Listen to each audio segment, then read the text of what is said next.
ఐగుప్తు దేశం నుండి పాలు తేనెలు ప్రవహించే ప్రదేశానికి ప్రయాణం చేస్తూ ప్రారంభించబడిన ఈ 6 లక్షల మందిలో ఇద్దరు మాత్రమే పాలు తేనెలు ప్రవహించే దేశంలోనికి వెళ్ళారు. అనగా వాళ్ళిద్దరే చాలా విశ్వాసులుగా దేవుని దృష్టిలో ఎన్నిక చేయబడ్డారు. ఈ ఇద్దరిలో ఒకడైన కాలేబు చాలా నీతి కలిగిన వాడు, సత్క్రియలు కలిగిన వ్యక్తి, పూర్ణ మనస్సుతో ప్రభువుని నమ్మిన వ్యక్తి. ఆ కాలేబు వంశానికి సంబంధించిన ఒక వ్యక్తి ఉన్నాడు. అతని పేరు నాబాలు.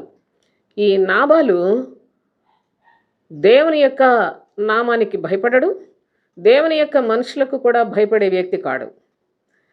తాను కాలేబు సంతతి వాడైనప్పటికీ అంత వ్యర్థమైన బ్రతుకుతున్నాడు. చాలా ధనవంతుడు.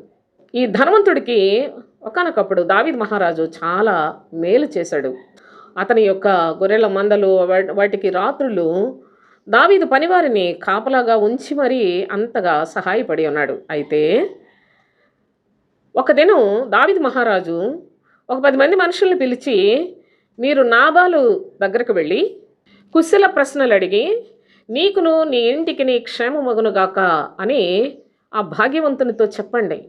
నాకు ఇప్పుడు ఒక కష్టంలో ఉన్నాను, నాకు కొంత సహాయం కావాలి అని దావీదు మహారాజు తన మనుషుల్ని పంపిస్తే నాబాలు తాను ఏమని చెప్పాడో తెలుసా?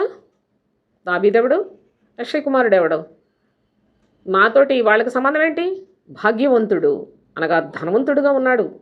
దావీదు మహారాజు చేసిన ఉపకారాన్ని అంతటినీ మరిచిపోయి వెర్రవీగి గర్వంతో మాట్లాడిన పరిస్థితుల్లో తాను ఎంత నష్టపోయాడంటే చివరికి తనకు తాను ఎంత హాని చేసుకున్నాడో లేఖనాల్లో చాలా స్పష్టంగా వ్రాయబడి ఉన్నాయి.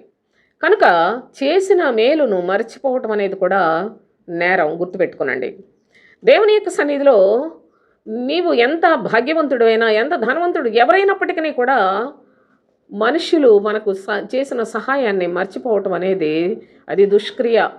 కనుక ప్రతి విషయంలో కృతజ్ఞత కలిగి ఉండుట అనేది చాలా మేలు కలుగుతుంది. నీకు నీ ఇంటి వారికి క్షేమం కలుగుతుంది.